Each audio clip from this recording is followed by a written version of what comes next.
I'm Louisa Barton for the Horse Talk Show here at Copperline Farm in Citra, just outside of Ocala, the horse capital. Got the honour of being here, doing a little mini-series at home with Tik and Sinead, and we've been chatting about their careers, their accomplishments, which are endless between them. We've met Brooks and we've had Ferdinand pass through a little bit.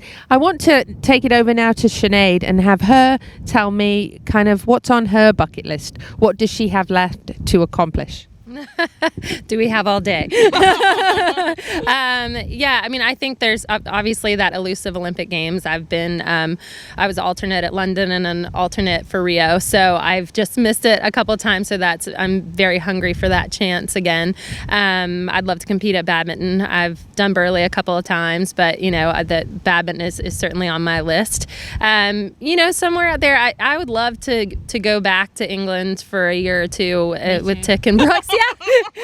Yeah, like we talk about kind of having a little bit of a sabbatical that way before Brooks is, in school and doing that sort of thing. So yeah, still, I definitely plan on being at the top of the sport for the next, 10 to 15 years. So I think my bucket list is to just keep at it and keep improving my knowledge and my skill and be surrounded by my wonderful, wonderful horses and family and, just do everything. I'm going to just do everything. Ian Miller is the inspiration for how long you can go on and accomplish, right? And achieve and break everything and get back up and go again, right?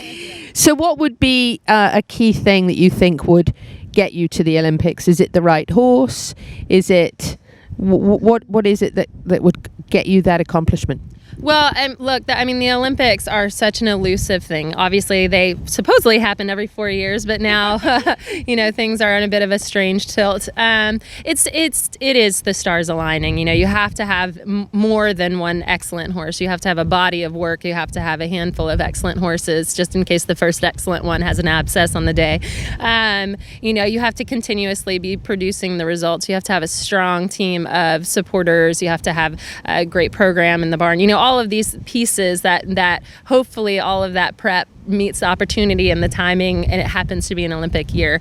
So, not that much, but yeah, just a few things. So, what I'm trying to do now is to build that, to keep building on that quality. I have some great horses and some great owners, and we have great sponsors and support and great people around us. And so, I think every day you just keep working on making sure that you are ready if the opportunity happens to present itself. Lovely. Tik, bucket list. Well, Sinead just mentioned one of the things we've talked about recently is trying to find a way to go to England for 6 to 12 months, which would be a pretty exciting thing. Sinead lived there before when she was there working with William Fox Pitt, and I visited there a number of times, but to be able to live there for a year and maybe even take some of the horses with us and compete, that'd be a pretty phenomenal opportunity. And then, I've got all kinds of goals for our farm here to be able to get a dressage ring. We've just gotten a round pen here, which we'll show you guys in the next segment. So to be able to have these facilities where, and the horses and the owners and the team around you, where every day it's fun to go out and work with your horses. Every day, you're excited about it. I love that feeling. In terms of competitions, I've got a lot of eventing goals to bring the horses up to the upper levels. And there's also some things in the horsemanship world which I'd be really excited to try. I've done the thoroughbred makeover a number of times. It'd be fun maybe one. I won the freestyle twice in 2015 and 2018. And I'd love to try like the Mustang makeover one day. I'd love to try Road to the Horse one day, which is a colt starting competition in Kentucky. There's so many fun ways to get out and to have goals with your horses. And it's not just sort of training them, but it's training them with an end in mind. And I love that idea, taking the time that it takes, but always having a goal. And I think Sinead and I, that's one of the reasons why we get along so well, is that we enjoy the process, but we're also very goal-oriented people. And tell us about ACE.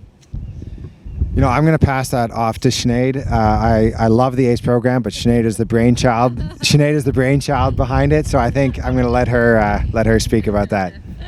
Here you go, Ace. Ace is a club that we developed last year called, and ACE stands for Access Copperline Equestrian.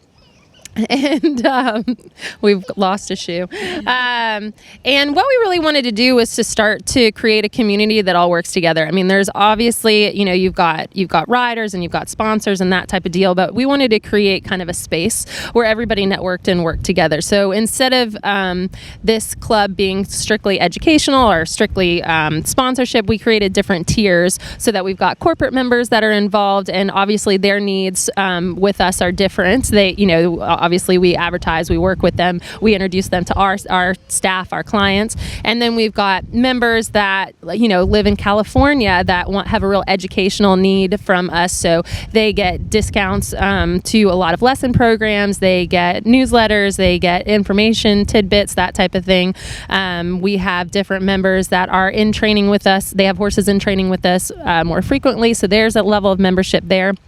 And then twice a year we have kind of a big gathering that everybody is welcome to come to, and where everybody kind of meets. So at Jockey Club we had a tailgate and everybody kind of came in, and everyone is tied in on some type of way through our newsletter, and it's just amazing how many different people connect. And it kind of, we cater to whatever people need. That's why it's kind of Access Copperline. You get access to everything that we have, from our farriers to our our nutritional products, to our training, to the people that we know, and so everybody kind of has a niche in there, and it's been really fun. And in the first year we actually were able to through membership purchase a horse, so that the actual club has a horse that they get to follow and watch, and so that there's a bit of that ownership level in there as well. So it's been really fun.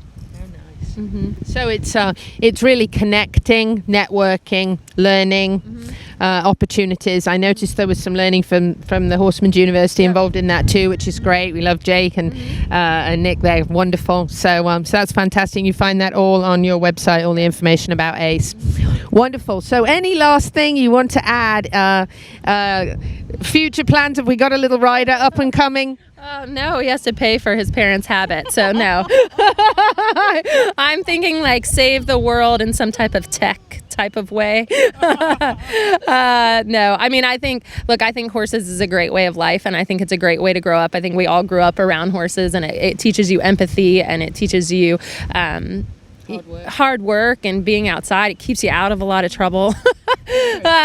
So I'm so happy that we get to raise our kid here on a farm, and we just feel so lucky that this we gonna get to do this every day.